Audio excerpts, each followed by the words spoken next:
अस्सलामु अलैकुम वरहमतुल्लाहि वबरकातुहू। बिस्मिल्लाहिर्रहमानिर्रहीम। प्यारे अज़ीज़ दोस्तों, हम आज एक बहुत ही सुलगते हुए इशू पर बात करने जा रहे हैं। आप सब जानते हैं कि हमारे मुल्क में एक बनारस में एक मस्जिद है जो ज्ञानवापी मस्जिद के नाम से मशहूर है। उस मस्जिद में जो इशू चल रहा है कि उस मस्जिद के हाउस के अंदर जो है फव्वारे को कुछ लोग शरारती तौर पर शिवलिंग कह के हमारे मुल्क के अमन को ख़राब करना चाहते हैं, कशीदगी फैलाना चाह रहे हैं। तो उस पहलू पर एक छोटा सा आपके सामने मैं इंडियन एक्ट का सरसरी तौर पर मुतालिया करूँगा और आपको सुनाऊँगा कि हमारा कॉन्स्टिट्यूशन ऑफ इंडिया हमसे क्या कह रहा है। हम सब का इस बात को जानना ज़रूरी है। मेरे हाथ में ये कॉपी है Indian act special provision act 1991 की, the places of worship special provision act 1991। इसको गौर से सुनिएगा, मैं रीड भी करूँगा और आपको इंशाअल्लाह ताला समझाने की कोशिश भी करूँगा कि जो मसला चल रहा है, दरपेश है अब जो प्रेजेंट ज्ञानवापी मस्जिद का जो केस, जो कॉन्फ्लिक्ट चल रहा है। सबसे पहले तो ये जानने की ज़रूरत है कि ये मसाइल क्यों पेश आते हैं। इंशाअल्लाह मैं आपको उसके बारे में भी थोड़ा सा एक निशानदेही करूँगा, लेकिन पहले इस एक्ट की तरफ हम रुख करते हैं। The places of worship special provision act 1991, act number 42 of 1991। और से सुनिएगा कि an act to prohibit conversion of any place of worship and to provide for the maintenance of the religious character of any place of worship as it existed on the 15th day of August 1947 and for matters connected therewith or incidental thereto। क्या मतलब? ये act जो मैंने आपके सामने उस the place of worship special provision act 1991 पढ़ा है, इसका ये खुला मतलब है कि ये एक्ट जो है किसी भी इबादत गाह को कन्वर्ट करने के लिए मना करता है। किसी भी रिलीजियस प्लेस को, चाहे वो कोई भी हो, किसी की भी इबादत गाह हो, उसको कन्वर्ट करने के लिए, कन्वर्जन के लिए मना करता है।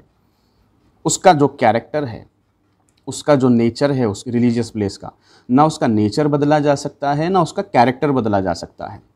ये इसका तो पहला पॉइंट है। दूसरी पॉइंट ये है कि ये जो एक्ट है, this act may be called the places of worship special provision act 1991। तीसरी पॉइंट, ये जो एक्ट वजूद में आया 11 जुलाई 11th ऑफ जुलाई 1991 को वजूद में आया। चौथी point, place of worship means a temple. और से सुनिएगा, place of worship means a temple, mosque, gurdwara, church, monastery or any other place of public religious worship of any religious denomination or any section thereof by whatever name called। अगर आप कोई भी जगह है जिसमें इबादत की जाती है, अगरचे कि वो मंदिर हो, मस्जिद हो, गुरुद्वारा हो, चर्च हो या किसी की भी इबादत गाह हो, ये सारी इबादत गाहें अपनी जगह पे मुस्तहकम रहेगी, मुसल्लम रहेगी। ये लॉ कह रहा है, इंडियन लॉ 1991 का एक्ट कह रहा है। अब पांचवी पॉइंट इसमें बहुत ज़रूरी है, आप हजरात गौर से सुनिएगा। Bar of conversion of places of worship, no person shall convert any place of worship of any religious denomination or any section thereof into a place of worship of a different section of the same religious denomination or of a different religion denomination or any section thereof। क्या मतलब हुआ? ये point कह रही है कि कोई भी इंसान, चाहे वो कोई भी हो, हमारे हिंदुस्तान की जो इबादत गाहें हैं, ना उसके नेचर को बदल सकता है, ना उसके कैरेक्टर को बदल सकता है। ख्वाह वो मंदिर हो, मस्जिद हो, गुरुद्वारा हो, चर्च हो, किसी की भी इबादत गाह हो, उसके नेचर को नहीं कन्वर्ट किया जा सकता, नहीं बदला जा सकता। ये बिल्कुल खुले अल्फाज में 1991 का जो एक्ट है, special provision act the places of worship, ये हमको खुले अल्फाजों में कह रहा है कि मस्जिद मस्जिद रहेगी, मंदिर मंदिर रहेगी, गुरुद्वारा गुरुद्वारा रहेगा, चर्च चर्च रहेंगे। किसी की भी इबादतगाह को किसी को भी तब्दील करने की कभी भी हमारे कॉन्स्टिट्यूशन ने इजाज़त नहीं दी। जब से ये एक्ट वजूद में आया 11 जुलाई 1991 में, जब ये वजूद में आया था, तब से लेकर, और इसकी ख़िलाफ़ वर्जी करने वाला अगर कोई ऐसा करता है तो उसको 3 साल की जेल होगी और वो उसके जो भी पनिशमेंट्स है, पेनाल्टी वगैरह, वो कोर्ट तय करेगा। फिर आखिरी में एक पॉइंट है जिसमें डिक्लेयर किया जा रहा है, declaration as to the religious character of certain places of worship and bar of jurisdiction of courts etcetera. It is hereby declared that the religious character of a place of worship existing on the 15th day of August 1947 shall continue to be the same as it existed on that day। अब ये declaration में ये कहा जा रहा है कि 1947 से उसके बाद से लेकर अब तक जितनी इबादत गाहें हैं, जितने रिलीजियस कैरेक्टर, रिलीजियस प्लेसेस है, वो जैसे है वैसे ही सेम वर्क करेंगे, सेम अपने जो भी ड्यूटीज़ है वो उस पर गामजन रहेंगे, उस पर मुकद्दम और मुसल्लम तौर पे गामजन रहेंगे, उसी पर फॉलो करेंगे, उसी पर चलेंगे। ये कौन कह रहा है? मैं नहीं कह रहा, इंडियन कॉन्स्टिट्यूशन का एक लॉ कह रहा है जिसको 1991 में बनाया गया था। तो यहाँ पर अब ये तो वाज़े हो गया कि मस्जिद को मस्जिद ही रखा जाए, मंदिर को मंदिर ही रखा जाए, चर्च को चर्च ही रखा जाए, गुरुद्वारे को गुरुद्वारा ही रखा जाए। ये हमारा इंडियन कॉन्स्टिट्यूशन हमसे कह रहा है। अगर कोई इस लॉ को तोड़ता है या इस लॉ को नहीं फॉलो करता है तो उसको गालिबन 3 साल की सज़ा होगी और he is liable to fine, उस पर कोर्ट पेनाल्टी भी डाल सकता है।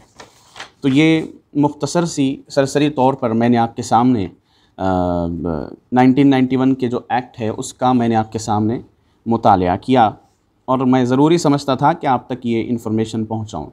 अब आते हैं उस मुद्दे पर जिसके लिए मैं ये वीडियो बना रहा हूं।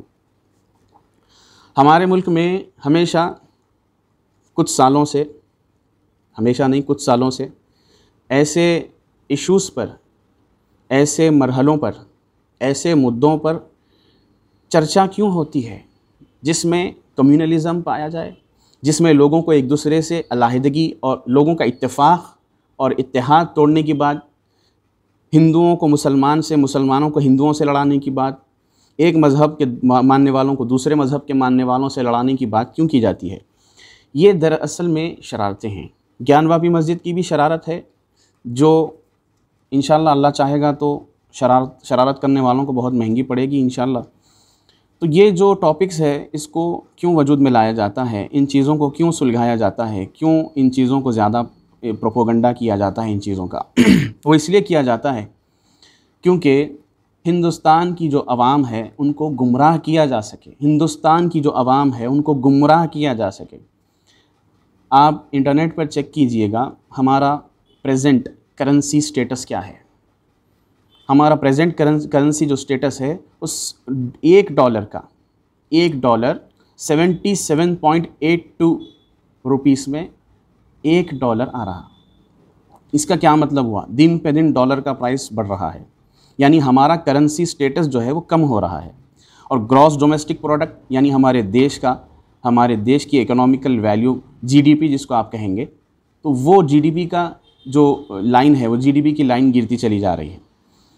और मेन मुद्दा जो हम सब के लिए बहुत ही इम्पॉर्टेंट है वो महंगाई है। महंगाई पे कोई गुफ्तगू नहीं करेगा, ना टीवी चैनल्स करेंगे, ना कोई साहब करेंगे, ना कोई लीडर करेगा। तो ये जो मेन मुद्दे हैं, कभी कहा गया था कि हर सिटीज़न के अकाउंट में 15 लाख आएंगे, तो ये सारे वादे जो किए गए थे इनकी ये बहुत बड़ा फेलर है जिसको ये छुपाना चाहते हैं। इसलिए ये सारे मुद्दे जो आवाम में फैला रहे हैं, इसलिए फैला रहे हैं कि अपने मुद्दों को छुपाना चाहते हैं। और दूसरी इम्पॉर्टेंट बात, एजुकेशन सिस्टम हमारे जो देश का है, आप देखिए प्राइवेट इंस्टीट्यूशंस जो एजुकेशन के हैं, चाहे वो स्कूल्स हो, कॉलेजेस हो, यूनिवर्सिटीज़ हो, वहाँ पर जो फ़ीस है वो सिर्फ क्या कहिए कि अमीर लोग ही उसको दे पाते हैं। मिडिल क्लास लोग एक प्राइवेट स्कूल में अपने बच्चों को पढ़ाने के लिए, प्राइवेट इंस्टीट्यूशन में अपने बच्चों को पढ़ाने के लिए वो 2 कदम पीछे हटते हैं। क्यों? क्योंकि महंगाई इतनी है कि स्कूल्स और कॉलेजेस की फ़ीसें इतनी हैं। तो एजुकेशन सिस्टम पर गवर्नमेंट की तवज्जो नहीं, महंगाई पे गवर्नमेंट की तवज्जो नहीं, जीडीपी पे तवज्जो नहीं, करेंसी स्टेटस गिर रहा उस पे तवज्जो नहीं। हेल्थ केयर सिस्टम हमारे मुल्क का देखिए आप, गवर्नमेंट हॉस्पिटल्स में देखिए, पूरे मुल्क के हिंदुस्तान में देख लीजिए गवर्नमेंट हॉस्पिटल्स का क्या हाल है।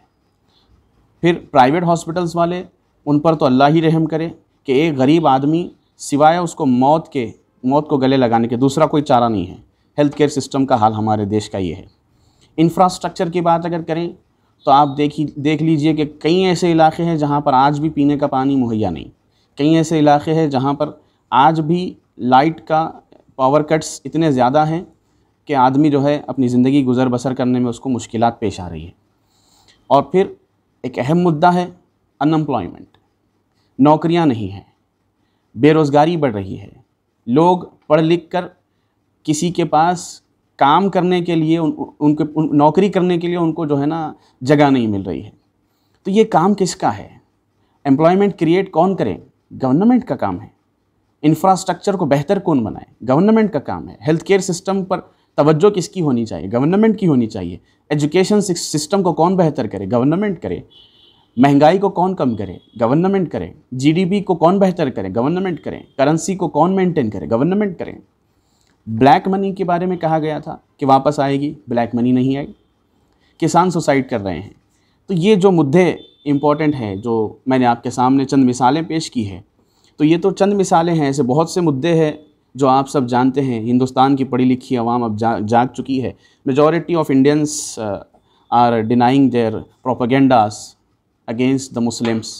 आप सब जानते हैं कि हमारे ख़िलाफ़, मुसलमानों के ख़िलाफ़ जो प्रोपेगेंडा मौजूदा हुकूमत चला रही है, उसमें बहुत से ऐसे गैर मुस्लिमीन भी हैं जो पढ़े लिखे समझदार लोग हैं जो उसको डिनाई करते हैं, उसको फॉलो नहीं करते, समझदारी के साथ काम लेते हैं और इन सवालात को वो मुसलसल उठाते हैं।